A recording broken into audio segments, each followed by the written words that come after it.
Iyo umuntu akoze icyaha akacigumizamwo akakibika canke akakinyegeza canke akagihishira bikamutwara ikiringo imbere yuko acihana, aba akwiye kumenya neza yuko ico kintu yinyegejemwo ari umwami w'umugwanizi kandi ufise ubumara, kandi ubwo bumara bw'uwo mwami wavuye kumugwaniza arico cyaha ngo buraza bukaduga mu bugingo bwiwe bugakwiragira, kandi aho buciye hose bugenda buronona, bugenda bumumara inkomezi, bugenda bumumara amavuta, bugenda bumumara ubushobozi n'ubushizi bw'amanga, mbere bukarushizaho no kuboha no kuzibira zimwe canke nyinshi mu ngabire ziwe. Imana idufashe cyane. Iki nico kigo cy'uno munsi tugiye kwigako. Ni umunsi ugira 6 witangira umunsi wa nyuma ngo turangize ikigwa tumazemwo imisi twiga ku cyaha n'ububi bwacu. Teme y'uno munsi iravuga ngo icyaha gishobora kubuza isengesho ryawe kwishurwa canke kigatera amasezerano yawe gutinda. Mbere iyo icyaha gikuze kiranavyara n'urupfu bonagatikizo. Imana idufashe cyane. None rero kaze twishimikiza amajambo y'Imana,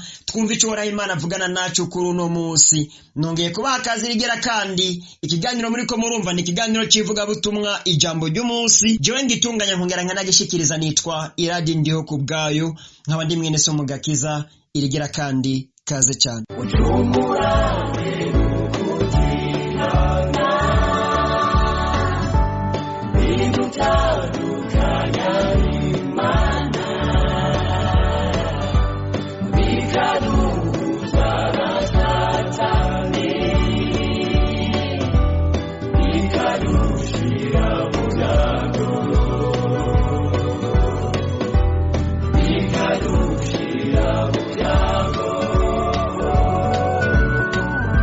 Twishimikiza amajambo y'Imana dusanga mu gitabo c'uwavugishwa n'Imana Hosea igice ca 7 ku murongo wa 1 n'uwa 2. Havuga ngo Imana yagiriza Abisirayeli ibyaha byabo. Igihe nagomba gukiza Abisirayeli haciye haseruka ibigabitanyo by'Abefurayimu bo n'ibyaha by'i Samariya, kuko bakora ivy'ibinyoma. Abasuma barara baramena amazu, igitero c'abambuzi kikamburira hanze, kandi mu mitima yabo ntibiyumvira yuko nibuka ibyaha byabo byose. Noneho ibikorwa byabo bibataye hagati, kandi biri mu nyonga zanje. Imana itubabarire cyane, dusenga Imana. Mana ugira neza, bwirukiro bw'amahanga, ndagomba ngo imbabazi zawe zishishikare kuboneka ku bwoko bwawe, kandi ni wowe usuzuma imitima ukamenya ivyiyumviro by'abana b'abantu. Mbere Yobu arabyandika neza ngo ingendo za twebwe abana b'abantu zinyura mu nyonga zawe. Pawulo nawe arabyandika abivuga ko neza ngo nk'uko mwemu wawe asesa ibyina muri wowe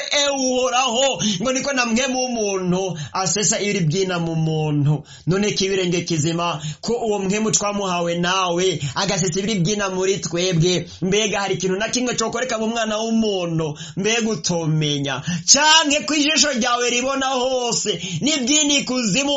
Uhoraho ijisho ryawe riramurika rikabona. Mbega ninde yo kwihisha? Nawe yo kwihisha mu mwijima w'umuzitanya uramubona. Turagomba imbabazi zawe rero zituboneke, kandi utahuza abana bawe icyaha ububi bwacu. Mbere kibirenge kizima guhera uno munsi uwumviriza wese umushoboze gufata umwanzuro ukomeye, ahitsemwo ahiga imihigo abandi imigambi, kandi ayishire mu ngiro yo kwihana icyaha no kureka yitandukanye naco kugeza kuri wa munsi. Ingo rero ijambo rye rifise ubushobozi n'ububasha bwo gukiza no kubohora, rikora icyo ugomba mu mitima y'abumvise bose. Ni mu izina rya Yesu Kristo mesabye nizeye, amen. Mu ntangamara navuze amajambo magufi cyane ariko y'ikimazi. Hano rero haje habishingira intahe muri Hosea ngo hari hageze aho Imana ibyaguruka ngo ikiza Abisirayeli. Mugabo ibyaha by'Abefurayimu n'ibigabitanyo by'i Samariya bica biraseruka. Abefurayimu ni umwe mu miryango y'Abisirayeli,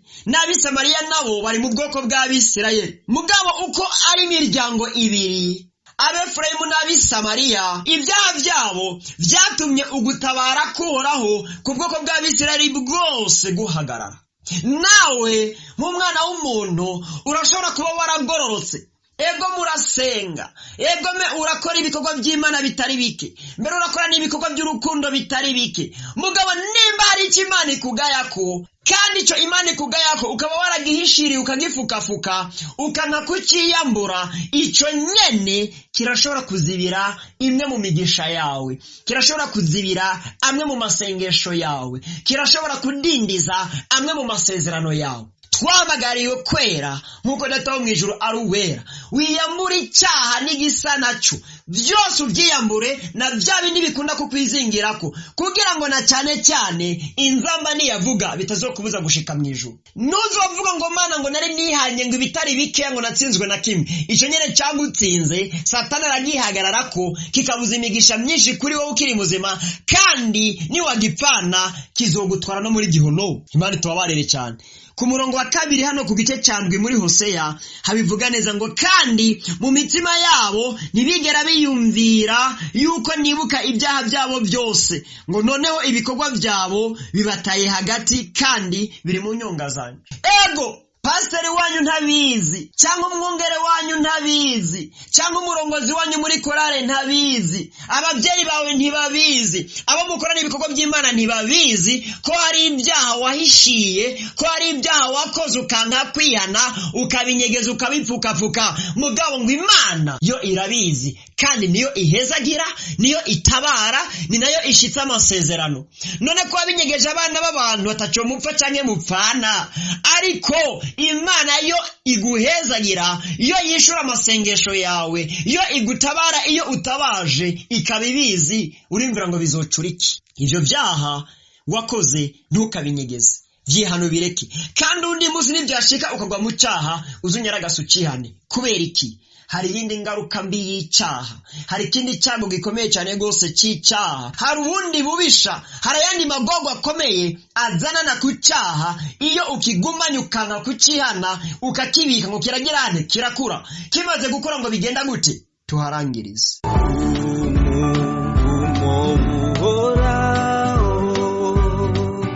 Uri munzu y'abanyabyaha,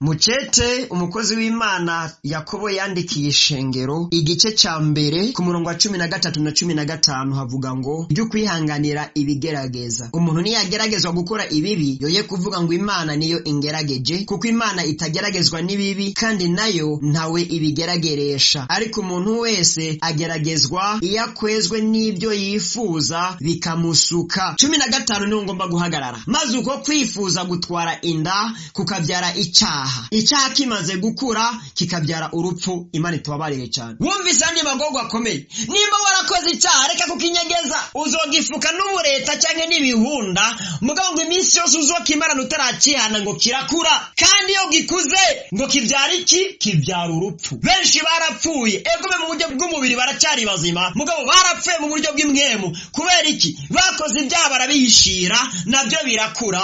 Bimaze gukura vyica ubugingo bwabo, vyica ingabire, vyica amasezerano yabo, bigenda bifuta amavuta y'Imana kuri bo. Barapfuye mu buryo bw'imwemu, barasenga ariko amasengesho yabo nibirumbirane ntacamvamwo. Baravuga ubutumwa bwiza ariko ubutumwa bwiza bavuga nta shengero bukiza. Bararirimba nibyo, mugabo indirimbo baririmba nta bubasha bwa mwemu yera zirimwo. Kubera iki? Barapfuye mu buryo bw'imwemu. Bishwa niki? Ibyaha bakoze bakabinyegeza, bigakura, bikarangiza bibisha.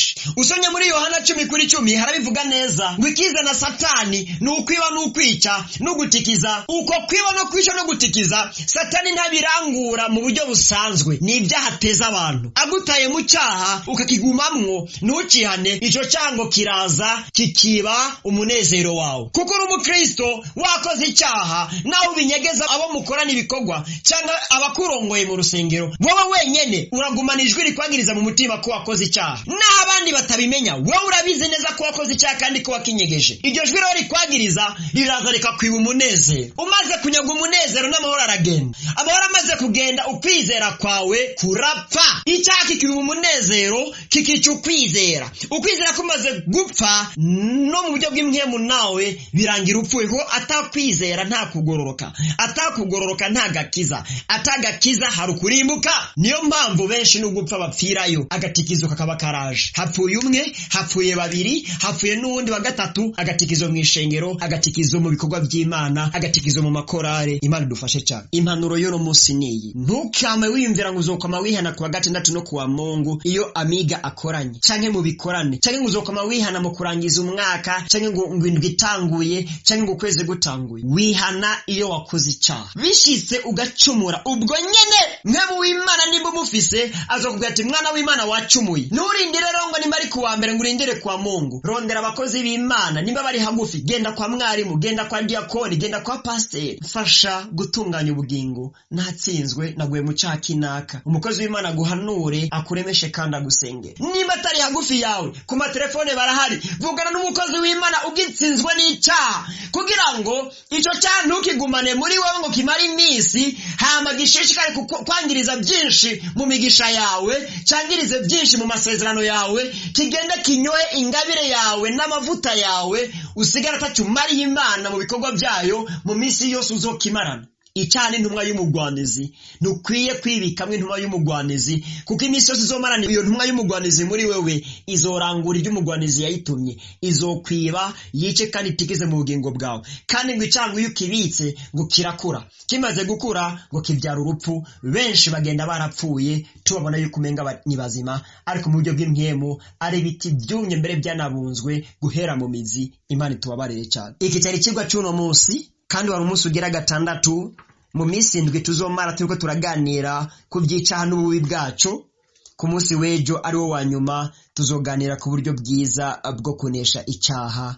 Kristo Yesu abampera umugisha naho ubutaha. Nuko nshuti ya Kristo, iri ni jambo ry'Imana nari mfise nsangira nawe kuri uno munsi, kandi koko ukwizera kwanje nuko ryagufashije kandi ryaguhezagiye. None rero ntugigumize ko, ariko rirungikire n'abandi abo ufise nimero zabo za WhatsApp cyangwa mu magroupe yose ya WhatsApp urimo, kweregeza buno butumwa bwiza kugira ngo n'abandi bahezagirwe. Hama akaba ari rya mbere wumva buno butumwa bwiza, ukifuza ko buzokoma bugushikira inbox iminsi yose yo tubutanze, cyangwa nimba utari bwakira gakiza ariko ukifuza kwakira Kristo Yesu nk'umwami n'umucunguzi wawe ugakizwe, cyangwa nimba ari warakiriye gakiza ariko ugasubira inyuma mu byaha, ukifuza imfashanyo y'amasengesho, eka mbere n'undi mutwaro cyangwa ikindi kibazo ufise wifuza ko twagufasha gusenga, nyandikira kuri nimero zanje za WhatsApp: guteranya 265 99 488 tuzobigufashamwo, kandi Yesu Kristo azokugirira neza. Hama dushishikara gushimira cyane gose mwese mutubwira ko ubutumwa bwiza dutanga mu kiganiro ijambo ry'umunsi buriko burabateza intambuko, uko buca nuko bwira mukarushizaho gukomera no gukura mu buryo bw'imhemu. Eka mbere turanashimira cyane gose mwebwe mudufasha gusenga kugira ngo umurimo w'Imana ukomeze gutera imbere. Eka mbere na mwebwe munadushigikira mu buryo, kuko hari ibikorwa byinshi dukora kandi hari n'ibikoresho biba bikenewe bisaba amafaranga, bisaba uburyo. Mwese mudushigikira haba mu masengesho, eka mbere no mu buryo. Uhoraho Imana arushizeho kubongera intege n'inkomezi kandi abahezagire cyane. Ibikorwa byose muri ko murakora muze mu byambare nk'igitsebo